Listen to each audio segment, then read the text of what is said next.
কোরবানি যদি করতে হয় সেই দিন করবো যেদিন আবার কোর্টের রায় হবে। বীরের মতো করে গরুকে মা বলেন, আবার গরুর গোশত বিদেশে এক্সপোর্ট করেন। হয়তো মা বলি দেশে রাখলে মায়ের বেউজ্জতি হবে বলে তারা প্যাকেট করে বিদেশে হবে। বুলডোজার দিয়ে এগুলো ভাঙাচড়া হচ্ছে, আপনি কি বলবেন? আজকের দিনটা ভাঙতে পারেন, কোন কালকের থেকে ভাঙবেন? আপনারা গরু বিক্রি করে আমাদেরকে বিপদে ফেলে দেবেন না প্লিজ। আপনারা তো টাকার লস হবে। আর সেই গরু জবাই করতে যে কেউ যদি একটা কেস মামলা খেয়ে যায়, তার পরিবারটা স্থায়ীভাবে ধ্বংসের দিকে ঠেলে দেয়। গরু নিয়ে আর মুসলমানদের বাড়াবাড়ি করা উচিত। আমার প্রতিবেশী ইসলাম ধর্ম অবলম্বী ছাড়া অন্যান্য ধর্ম অবলম্বী ভাই বন্ধু মা বোন যারা আছেন, তাদেরকে করজোরে এই সঠিক সত্যটা আমি বুঝতে অনুরোধ করছি। আর কখনো ইসলামের এই পর্বের সঙ্গে গরুকে জড়াবেন না। গরু ছাড়াও ইসলাম স্বনির্ভর। পরিস্থিতিটা যতটা জটিল না, আমরা তার চেয়ে বেশি জটিল করে ফেলছি। এই অর্থে যে গোটা রাজ্য জুড়ে মুসলিমরা কোরবানি নিয়ে এখন সাংঘাতিকভাবে আতঙ্কিত। নামাজ নিয়ে আতঙ্কিত না, রোজা নিয়ে আতঙ্কিত না। এই সমাজে এখন এই পরিস্থিতিতে আমরা গরু কোরবানি নিয়ে খুব আতঙ্কে আছি। অমুসলিম সমাজে একটা ধারণা তৈরি হয়েছে দীর্ঘদিনের কারণে যে গরু ছাড়া ইসলাম ধর্ম বোধহয় পরিপূর্ণ না। কোরআন শরীফে গরু সম্পর্কে বর্ণনা আছে, তবে গরুর গোশত খেতেই হবে এমন কোনো নির্দেশ কোরআন হাদিসে কোথাও আসে। গরু আল্লাহ সৃষ্টি করা একটা প্রাণী, সেটা আমরা পুষি, যত্ন করি, আদর করি। মানুষ যেমন আমাদের কাছে সেবা পাবে, গরুও তেমন সেবা পাবে। আরও যত প্রাণী আছে তারাও আমাদের কাছে সেবা পাবে।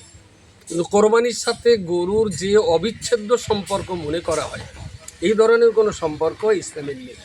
ইসলামে তো অপশান আছে, আপনি গরু কোরবানি করতে পারেন, মহিষ কোরবানি করতে পারেন, ছাগল দুম্বা ভেড়া কোরবানি করতে পারেন। তো অপশনাল যখন অন্যটা আছে, যে কোনো একটা কোরবানি করে তো আমরা ওয়াজিব আদায় করতে পারি। আমাদের কলকাতা হাইকোর্টের যে রায়টা ছিল, সেই রায়কে চ্যালেঞ্জ জানিয়ে গতকালও একটা মামলা হয়েছে। সেখানে বিবেচনা করার জন্যে হাইকোর্টের জাজ তিনি অনুরোধ করেছেন রাজ্য সরকারকে বিবেচনা করার জন্য। আমি এইটা আবারও বলছি, এই গরু নিয়ে আর মুসলমানদের বাড়াবাড়ি করা উচিত না। কোনো মৌলানা বলছেন না চুপি ছাড়াই করতে হবে, কেউ বলছেন না আমরা গরু কোরবানি করব, যা হওয়ার তা হবে। কেউ বলছেন না আমরা এবছর গরু কোরবানি করব না। খুব ভালো হতো যদি পশ্চিমবঙ্গের ওলামা সম্প্রদায় ঐক্যবদ্ধভাবে একটা কথা বলতেন, সেটা ভালো হতো। তবে যিনি যেমন বলেছেন, আমি সবাইকে শ্রদ্ধা জানিয়ে বলছি, প্রত্যেকের কথার ভিতরে কিছু না কিছু যুক্তি আছে। আমি এই দৃষ্টিভঙ্গি নিয়ে কথা বলতে চাইছি যে মুসলিমদের ভিতরে আমাদের প্রতিবেশী যে ধারণা তৈরি হয়েছে, তারা মনে করেন গরু আমাদের মা। যদি তাদের ধর্মে কী আছে আমি সবটা তো জানি না। যদি এটা সত্যি তাই হয়ে থাকে, তারা আলাদা ব্যাখ্যা বিশ্লেষণ অন্য জায়গায় আছে।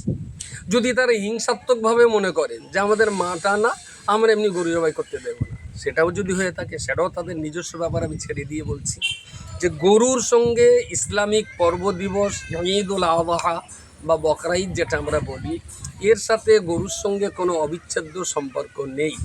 সুপ্রিম কোর্ট, কলকাতা হাইকোর্টের যে পুরনো রায়টা রয়েছে, সেই রায়ের ভিত্তিতে গোটা রাজ্য জুড়ে যে অস্থিরতা তৈরি হয়েছে, হিন্দু সমাজের একটা বিশাল মানুষ, বিশাল সম্প্রদায়, তারাও গরু পোষেন, তারা পথে নামছেন, হাউতাস করছেন, কি উপায় হবে।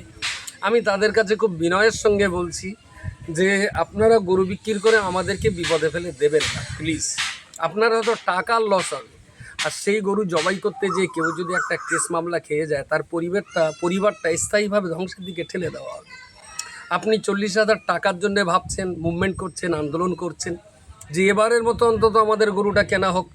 ঠিক আছে, বিক্রি হয়ে গেলে আপনি উদ্ধার হয়ে গেলেন। এবার আপনার গরুটা জবাই করে যারা খাবেন, কেসটা যদি তারা খেয়ে যায়, আপনি কি উদ্ধার করতে যাবেন? আমি অনুরোধ করছি, লড়াইটা টাকা কেন্দ্রিক আর গরু কেন্দ্রিক না হোক। লড়াইটা রাজ্যের শান্তি, সম্প্রীতি, সৌহার্দ্য, প্রেম, ভালোবাসার নিরিখে লড়াইটা হোক। আজকে শুধু গরুতে নাই হলো, হকারদের ব্যাপারে কি বলবেন? যে অন্তত আজকের দিনটা দিন, কালকে যে অন্য ভাবনা ভাববেন। কী হবে? বুলডোজার দিয়ে এগুলো ভাঙাচড়া হচ্ছে, আপনি কি বলবেন? আজকের দিনটা ভাঙতে পারেন, কোন কালকের থেকে ভাঙবেন? তো জনগণের কথা বলার অধিকার কেড়ে নেওয়া হচ্ছে। তাহলে আপনি কি বলবেন ঠিক আছে আজকে একটু কথা বলতে দিন, কালকে নাই কেড়ে নেবেন? তো কোনো ক্ষেত্রে আজ আর কালের প্রশ্ন আসছে না, গরুর ক্ষেত্রে এই প্রশ্নটা আসছে যে এবারের মতো অন্তত ছেড়ে দেওয়া হোক। আমি সেই সমস্ত ভাইদেরকে বলছি, আপনি গরুটা পুষে রাখুন, পরিস্থিতি কোন দিকে যায় দেখুন। গরু শুধু তো বকরা ঈদ কেন্দ্রিক নয়, সারা বছর তো বিক্রি হতে পারে। এবং যদি মুসলমানরা গরু না খায়, আপনার জন্য তো রাস্তা খোলা আছে। আমাদের দেশে অনেক বড় বড় নামি দামি কোম্পানি আছে যারা গরুকে মা বলেন, আবার গরুর গোশত বিদেশে এক্সপোর্ট করেন। হয়তো মা বলি দেশে রাখলে মায়ের বেউজ্জতি হবে বলে তারা প্যাকেট করে বিদেশে পাঠায়।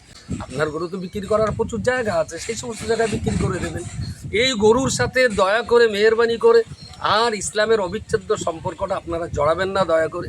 আর এবারের এই জায়গায় আমার কাছে অনেকে বলেছেন, আমি কোট আনকোট বলতে পারি যে না অমুক আধিকারিক বলেছেন, অমুক দলের নেতা বলেছেন যে ও চুপিসার আপনারা করুন, পুলিশ যাবে না, আর পুলিশ অত ঝঞ্ঝাট নেই, আপনারা চুরিচামারি করে করুন, আড়ালে যেন রাস্তা থেকে দেখা না যায়, চুরি না একটু গোপনে করুন যেন দেখা না যায়।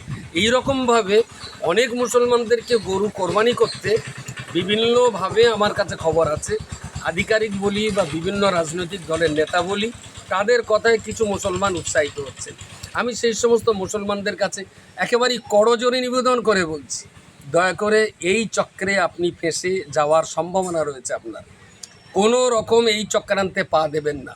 আজকে যে রাজনৈতিক দলের লোক বলছেন যে আপনারা চুপিসাড়ে করে করুন, যে আধিকারিক যদি বলে থাকে আমার তো শোনা কথা যেইভাবে আপনারা গোপনে করুন আমরা যেন দেখতে না পাই, আপনি যদি কোরবানি করেন সেদিন যে আপনার বাড়িতে পুলিশ যাবে না, তার কি কোনো অ্যারেস্ট, তার কি কোনো অথেন্টিক ডকুমেন্টস আপনার হাতে আছে? কোরবানি যদি করতে সেই দিন করব যেদিন আবার কোর্টের রায় হবে, বীরের মতো করে করব, একটা কোরবানি আদায় করব, চুরিচামারি করে করব কেন? প্রকাশ্যভাবেই করব, আনন্দ করেই করব। হ্যাঁ, কারোর ব্যক্তিগত ভাবাবেগে ধর্মীয় ভাবাবেগে আঘাত লাগুক, এটা আমাদের চরিত্র নয়, এটা আমাদের স্বভাব নয়, সে ব্যাপারে নিশ্চয়ই আমরা যত্নবান থাকব। কিন্তু যতক্ষণ কোর্টের রায় না হবে, তো যাদের বাড়িতে গরু আছে বিক্রি করার লোক পাচ্ছেন না, তাদের লড়াইটা গরু কোরবানির গরুটা বিক্রি করার জন্যই লড়াইটা না হোক, তারা লড়াইটা করুক কোর্টের এই রায়ের পাল্টা নূতন রায়কে চ্যালেঞ্জ জানিয়ে রায় আনার জন্য লড়াইটা হোক, তাহলে বলবো লড়াইটা সবার জন্য লড়াই। আর যদি শুধু গরু বিক্রির জন্য লড়াইটা করেন তাহলে বলবো এটা আপনি ব্যক্তি স্বার্থ চরিতার্থ করার জন্য লড়াইটা করছেন। দয়া করে আমি মুসলমানদের কাছে এই বার্তাটাই দেব। বহু মানুষ তো গরু খায় না, তারই কি মুসলমান নয়? অনেক দেশে তো গরু চাষ হয় না। রসুলুল্লাহ জীবনে গরু খেয়েছেন কতবার আমার জানা নেই, বা আমি কোথাও পড়িও নি। যদি কারো জানা থাকে বলবেন যে রসুলুল্লাহ জীবনে কতবার গরু খেয়েছেন। আর সে দেশে তো গরু তো চাষই হয় না। সেই জন্য গরুর সঙ্গে ইসলাম ধর্ম মেনে চলার অবিচ্ছেদ্য কোনো সম্পর্ক নেই। আমার প্রতিবেশী ইসলাম ধর্ম অবলম্বী ছাড়া অন্যান্য ধর্ম অবলম্বী ভাই বন্ধু মা বোন যারা আছেন তাদেরকে করজোরে এই সঠিক সত্যটা আমি বুঝতে অনুরোধ করছি। আর কখনো ইসলামের এই পর্বের সঙ্গে গরুকে জড়াবেন না। গরু ছাড়াও ইসলাম স্বনির্ভর, ছাগল ইত্যাদি ইত্যাদি পশু আছে, সেগুলো করা যাবে। সুতরাং এবারের মতো মুসলমানদের কাছে আমার অনুরোধ, আলেম ওলামাদের কাছে, মসজিদের ইমামের কাছে আমার অনুরোধ, কারোর কথায় বিশ্বাস করে, কারোর কথায় আশ্বস্ত হয়ে আপনি গোপন জায়গায় কোরবানি করতে যাবেন, আমার সম্ভাবনা রয়েছে তারা আপনাকে আরেকবার ফাঁসিয়ে দেয় কিনা। তাদের এই চক্রান্তে কোনো মুসলমান যাতে না পড়ে, কোনো কোরবানি যাতে না পড়ে, তার জন্য এবছর আমি কোরবানি থেকে বিরত থাকার জন্যে অনুরোধ করছি। যারা কোরবানি করার পক্ষে কেউ কেউ কথা বলেছেন, কেউ কেউ লড়াই করছেন, আমি জানি না সেই লড়াই কতটা সার্থক, তাদের বলার পিছনে কতটা যৌক্তিকতা আছে। যদি থেকে থাকে আমি সম্মান জানাই। তবে আমি যতটুকু আমার উপলব্ধি হয়েছে সবার বক্তব্য শুনে, এই জটিল ও কঠিন পরিস্থিতির হাত থেকে গোটা রাজ্য এখন একটা উত্তাল পরিস্থিতি, জনগণের কথা বলার অধিকার কেড়ে নেওয়া হলো, ডাক্তার মাস্টার ইঞ্জিনিয়ার চিকিৎসকদের কথা বলার অধিকার কেড়ে নেওয়া হচ্ছে, তারপরে একটার পর একটা হকার উচ্ছেদ হচ্ছে, বাড়ি ভাঙচুর হচ্ছে, বুলডোজারের রাজত্ব চলছে, তার উপরে আবার গরু নিয়ে এই উন্মাদনা চলছে। এই কঠিন পরিস্থিতিতে অন্তত গরুটাকে বাদ দিয়ে বাকি আন্দোলন হোক, আর গরুটা এখন কোর্টের এজলাসে দিয়ে দেওয়া হোক। কোর্ট যে অর্ডার করবেন ওই এবারের মতো, একবারের মতো, দুবারের মতো এই রকম নয়। যদি বৈধ হয় স্থায়ীভাবে হয়ে যাক, যদি না হয় স্থায়ীভাবে বাদই চলে যাক। এ ব্যাপারে ইসলামের কোনো ক্ষতি হবে না, মুসলমানদের কোনো অসুবিধা হওয়ার নয়। এই ফিতনা থেকে সবাইকে বাঁচার জন্য অনুরোধ করে শান্তি সম্প্রীতি সৌহার্দ্যের বার্তার মধ্য দিয়ে আমি দেশের জাতি ধর্ম বর্ণ নির্বিশেষে সবাইকে ঈদুল আজহার পবিত্র মোবারকবাদ জানিয়ে আমি ফিতনা থেকে বাঁচার আহ্বান জানিয়ে শেষ করছি। আসসালামু আলাইকুম।